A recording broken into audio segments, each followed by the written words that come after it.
Who's going to be first to get fired in the NFL? Here's why this is interesting as the head coach. Because there is a name in there, as I debated who was first going to be fired. There's a name in there that I thought would never be in there. Say it with me. Come on, say it with me. Bill Belichick. Bill Belichick, I'm not sure is first yet, but he's second. Let's go through this, shall we? I got 4 guys, and I'm going to give you a reason for each of them. The fourth guy, number 4, Josh McDaniels. So Mark Davis has already given an endorsement to Josh McDaniels. And I got to tell you, if I'm Mark Davis, I've had enough of getting rid of coaches. I've had enough of getting rid of guys. The Gruden thing was a mess. I'm not happy about it. So you know what?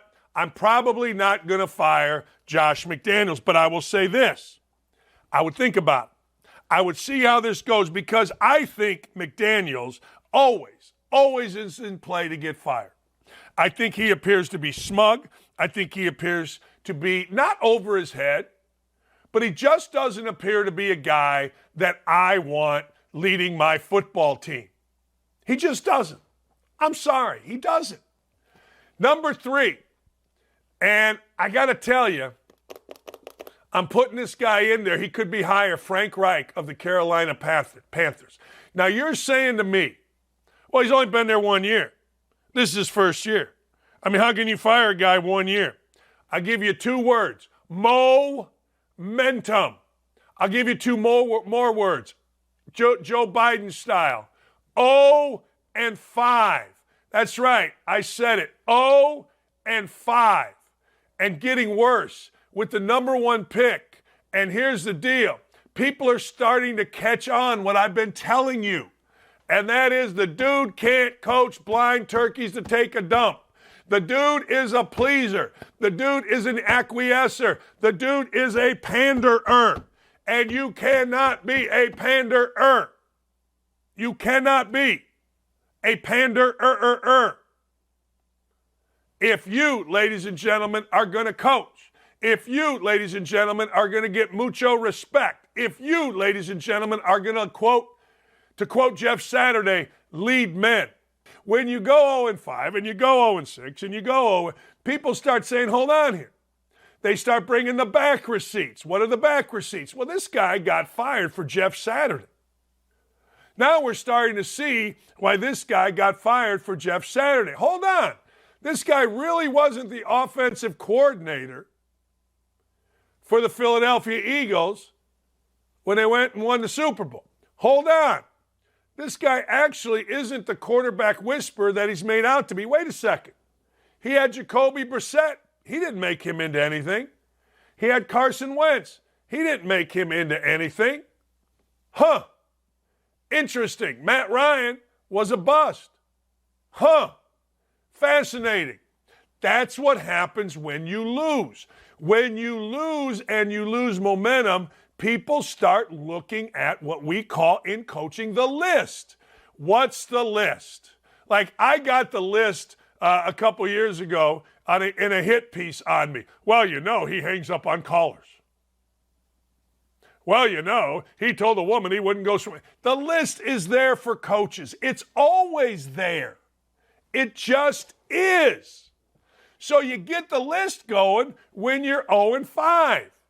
And the list and the momentum has swung, and it ain't swinging in the direction of Frank Reich. If you told me you moved him to number 1, I got to tell you, I wouldn't be mad at you. Number 2 is unbelievable. Bill Belichick. Look, you can say whatever you want.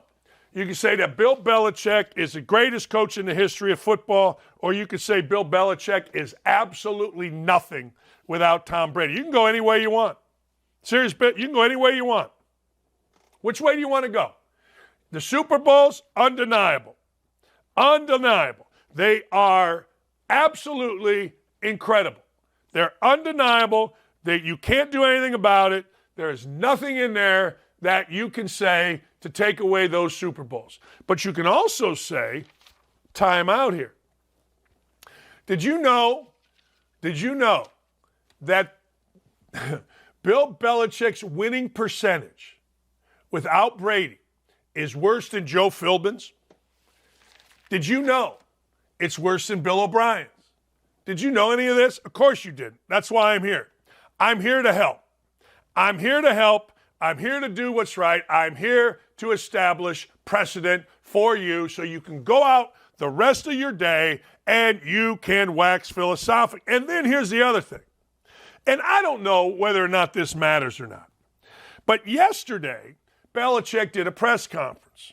And YouTube is killing us, so we're being very careful about what we show you and what we don't show you. But here's the deal. Yesterday in his press conference, Belichick did his Belichick.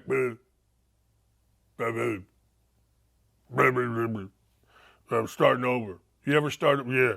What does starting over mean? It means we're starting over. Okay. All right. Well, okay.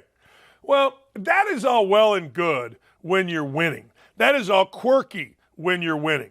But when you lose by 35 and you've been outscored 70, let me make sure I'm right about this, 72-3 in your last two games, the press conference is blah, blah, blah, blah, blah, blah, blah, blah, blah.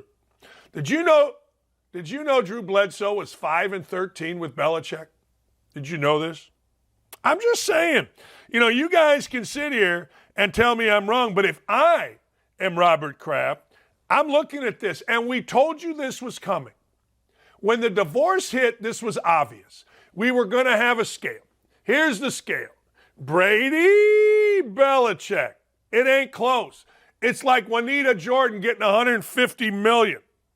I mean, damn, that's a pretty good settlement in a divorce. Well, it's a fact. So he's number two, and I'm not going to lie to you. That team looks to me like it can't win nothing. It looks to me like it has no shot. Because why? It has no playmakers. So here's what might happen with Belichick. Follow me here. They possibly could say, all right, Bill, we're going to take away the GM. It's too much. You're the greatest coach in the history of football. You're going to have input because you're Bill Belichick. You're going to have all kind of input. We want you helping us buy the groceries. But you ain't doing both. And now, will Belichick quit? You kind of hope he does. I'm sorry, you just do, because the fact of the matter is Bill Belichick's winning percentage without Tom Brady is worse than Joe Philbin's. And that's really all you need to know. Number one, and I know he had a terrific win, but it's to be determined.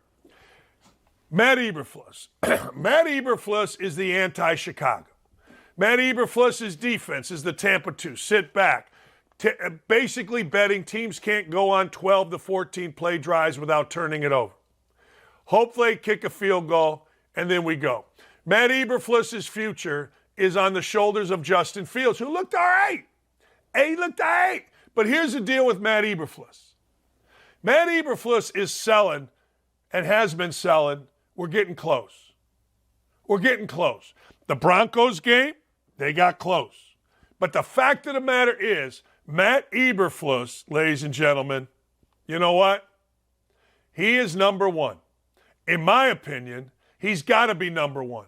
In my opinion, he is number one. He's got to be fired if the Bears continue this way because he got no personality. There's no juice to him. But if the Bears, ladies and gentlemen, buck up, then we got a real chance.